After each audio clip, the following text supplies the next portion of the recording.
Hey, welcome back to Project 38. Ranger Sprocket here. Today we're going to go in depth on how to battle paint an AR.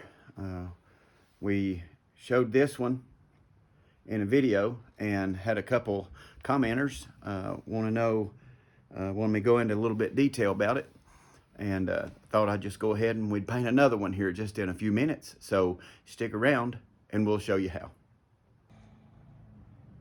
Okay, in a previous video, we did how to combat paint an AR. If I can figure out how to link that to this video, I will link that here.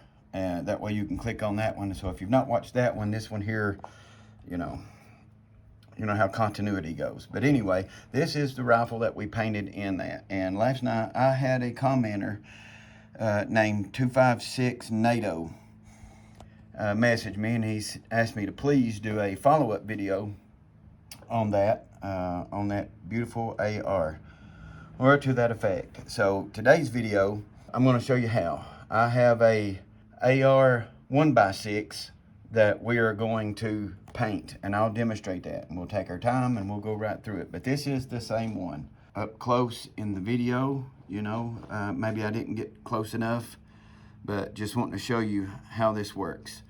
One commenter said that anytime using a stencil, you can't get real close because it blotches. I disagree, particularly on this, because you've got to have the dark in order to show the light, and you have to have light to show the darkness. Another commenter commented that in camouflage that chaos is king. So I 100% agree with that. So I'm going to show you step by step everything that we need to do that. All the supplies that we'll have to do that. So for reference, this is what this one looks like up close. I want you to know in time as you carry it, and pack it and sling it and stuff like that, it's going to wear, especially, like right there at the grip. It's going to rub off. I mean, it just does. When it rubs up against your gear, it's going to rub off. It's what it does. So this is light and dark, light and dark. We coyote painted this because I think in nature we could see animals out, predator animals. And if you ever notice anything, normally they're dark on the top and their underbellies are light. So this is what we want to do. So this is going to be dark up here, light down here, blended throughout the middle. Then you have the light and the dark and the shadows. And I'll show you how to get that effect, how to make it look like a shadow, how to make it blend in, what to do if you do too much of one color, and what to do if you need more color. So this is that. So let's get my AR 1x6 up here and let's see what we can do. Okay, here we have our AR 2x6. Very nice. Doesn't shoot too well, I guess you could imagine. Just wanting to show you and demonstrate with you that if you want to do this, that you could just get you a 1x6 and or 2x6, whatever, piece of wood, piece of cardboard, one of your child's squirt guns, a Nerf gun, whatever, and do that. But I did notch this out. It is anatomically correct. For our purposes, it should work just fine. Naturally, there's nothing on here that I need to mask off. So what we want to do, and I'm not going to clean this with our parts cleaner because that was so strong that we'll probably pull the paint off of this, because it's just black paint. But I painted it black just to show you how. So I'm going to set the camera up on a tripod and we'll be right back. In the first video we did, when we painted the real deal, I had it suspended from my ceiling so I could get all the way around it. For this purpose, I'm not going to do this. I have it sitting here on the bench, and I have a clamp holding it up on its edge so we could get it. The first step you want to do after you've cleaned it, after you've masked everything off, we want to paint the top part brown. If you take a look, Google images of coyotes, if you take a look at that, they're a brown color. They're dark on top. So here you want to come across and give that top some brownness. And of course, this brown is not going to show up that much on a black rifle, but you know, you got to put it on there. For reference, this color is earth brown. Is what color it is. So that's your top coat. We'll let that dry just for a moment. This is khaki color. This would be for the underbelly of your platform.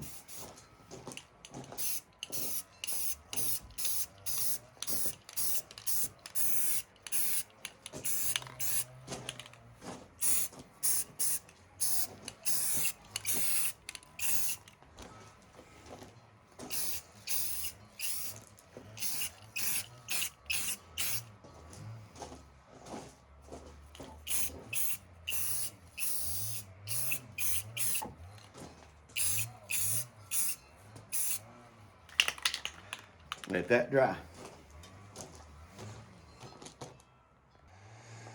Okay, now for demonstration purposes, man, words are hard, aren't they? For demonstration purposes, I went ahead and laid this down so that we can see this step by step. So we have lighted the bottom, we have darkened the top. Across the midsection, you can see here that it's a mixture of both brown and light. This is what you should have up to. The next thing we want to do is, and this is entirely up to you. I mean, I don't know what your vision is, but I'm going to tiger stripe this one just like I did the other one. So if I'm on tiger stripe, just come in here with the paint and just tiger stripe, tiger stripe, tiger stripe.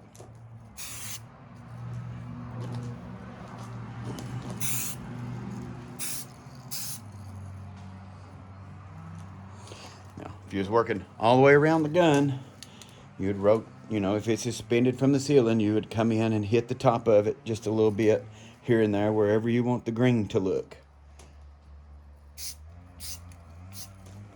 Right there. And this is where the fun comes in. I've got each of my colors handy here. My dark, my light, and my green. So this is the first. Now, I'm going to come back in here with some dark. Was that dark or green? Oh, that was green. Sorry. Come back in here with some dark. Just sporadically hitting it. You got to have the dark to make the light to show. And you want the light to show, otherwise your shadows won't work out good. Okay, so this is where you're at now. I'm going to grab my sprig. What I'm doing here, I'm just holding it. I'm going to hold it like this and blast it with a little color. I'm going to move it around and blast it with a little color, and blast it and move it around with a little color. And we're going to go back over this a couple times. This is just something in my yard. We've got these pine-ish trees, whatever these are, evergreens. I don't know what they're called. My wife does. So this is what we're using. So whatever you have, whatever's in your environment. These trees are in our wooded areas around here in our mountains. You may want, if you're in tropical climate, use your tropical colors. We're well mixed. A little spray over here. Right there. Do you see that? That looks like it's in shadow. So if you were in a wooded area and the light was breaking through, this is what that's going to look like in nature. You have to get close to make that work. If you do it too far out, your color is going to fan too far out, and you'll lose your whole illusion of everything you're trying to go after. Right there. See? We're not going for crazy. And you do as much or as little as you want for yours, I learned to landscape paint by watching Bob Ross. And he said you get to the point that you just fiddle it to death, a painting he's talking about. And I know what he means. Once you learn how to paint and you get in there like that, it happens. You start fiddling it to death, and next thing you know, you've ruined your whole painting. That is still wet. All that's still wet. I'm coming back in here with some dark now. This dark mixed in with these produces shadows. So you have lights and you have shadows.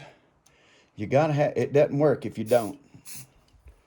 You gotta have darks, you gotta have lights, you gotta have shadows, and the whole thing won't work if you don't do it.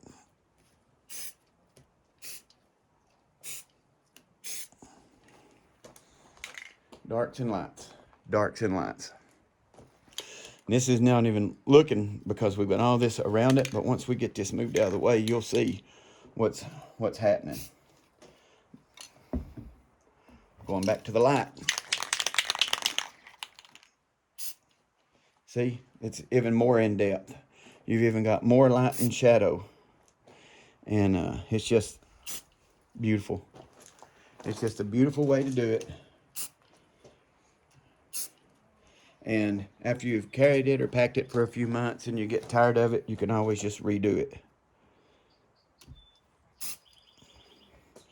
Just think about in nature how the twigs are going. They're going every which way. Some's hanging down, some's out, some's kind of up. Make your rifle look the same. Just think about nature. One of my commenters says chaos is king when it comes to camouflage. So keep that in mind when you're going in the camo your rifle. Just remember, anything you're doing. I wonder if I can flip that over this way. When you're going to camo, you're just looking for chaos. And like he said, chaos is king. I'm gonna go with a little white. I'm gonna hit these tops just a little bit. That way you'll know how to cut them in.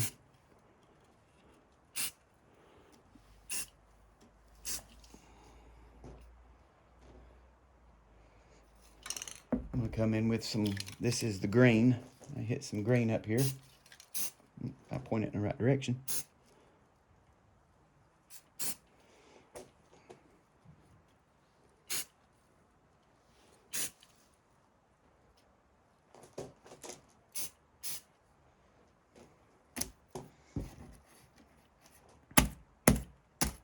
Ooh, that's pretty on that paper right there.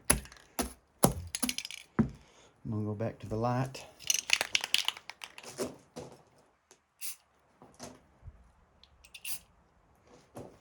I like that very tip of that right there. I'm gonna hit that right there. Oh yes, I love it. I like that. I like that. Can you see that just coming in right there? Be creative with it. If you put too much light,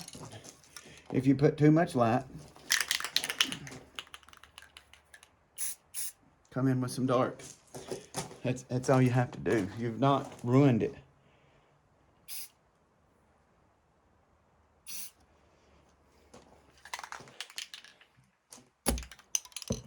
So that's how you do it. Let's get this stuff moved out of the way, get it cleaned up around, and let's take a look at it. Okay, here we go. This is both of them side by side. We just done this one. Still a little bit sticky, you know, but here we go. So it's the same colors, the same pattern, the same everything. Now, of course, this is a flat surface. And it's that flat surface, we don't get the definition and the contours that we have. But we're going to walk outside in the shade in some light and shadows, and you'll see that it works. But it's the same thing. We're dark on top. We're lighter down near the bottom. We've got light. We've got shadow. And this dark against the light against the dark. And I just want you to know that the scripture says that there was a light that shined in the midst of darkness, and the darkness comprehended it not. That light that shone in darkness is still shining today, and that light is Jesus Christ. And I encourage you that if you don't know the Lord, you need to get to know Him. The Lord's coming back. If you're ready to go, then fantastic. Stay ready. If you're not ready, you need to get ready. He's coming back in an instant, suddenly. Ready or not, here He comes. But this is what it looks like. Hopefully I covered everything that you need. Watch this video. If I missed out on something, you let me know. Let's walk this outside. This is complete shade here. So that's what it looked like in complete shade. And if that ain't dark enough for you, we'll go back in and I'll show you how to darken it. This is broken light right here. So we have some broken light. We've got some light and dark coming in. Look at that. It almost disappears certain ways you put it. Let's tilt it just a little bit. Light and darkness. It'll work, folks. If that's too light for you, you get that out and that's too light, get your green, not your dark, not your light. Get your green, your mid color. Darken it up about like that. That's all you got to do, just a little bit. And if that's not enough, then, you know, do it again. And then if you go too much, then just come back with a little bit of light, a little bit of dark.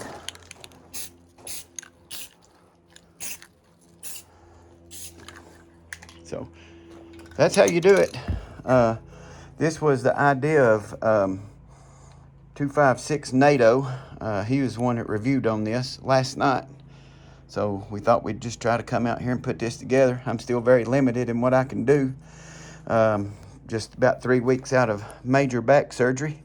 So I'm still at a limit of 5 pounds. I can't lift nothing. So actually I ain't even allowed to lift my AR, but I snuck and done it because Lady Sprocket was taking a nap. So here we go.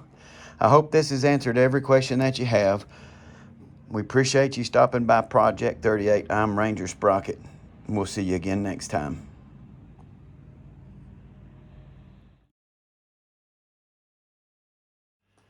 This can be done with your straps too. What's that look like? That's what it looks like painted. You got all the colors right there that's in your rifle. That might have been easier to paint laying down.